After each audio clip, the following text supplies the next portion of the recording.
আমি তো মনে করি তারা এটা ভুল আন্দোলন করছেন। আমি তো শুরুতেই বললাম, যেহেতু তাদের সমস্ত দাবি মেনে নেওয়া হয়েছে, কাজেই তাদের এই সমস্ত মানে এই অসহযোগ আন্দোলন আমার মনে হয় তাদের তুলে নেওয়া উচিত।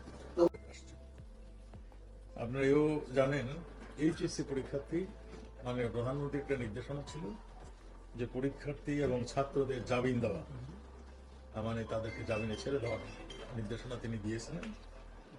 এই পর্যন্ত এইচএসসি পরীক্ষার্থী 2/8/24 তারিখে 75 জন এবং 3/8/24 তারিখে 59 জন, এই 2 দিনে মোট 134 জন ছাত্র এবং পরীক্ষার্থীকে জামিন দেওয়া হয়ে গিয়েছে।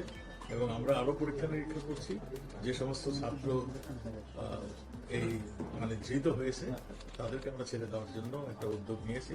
যারা যারা আছে তাদেরকে আমরা ছেড়ে দিচ্ছি। তবে স্পেসিফিক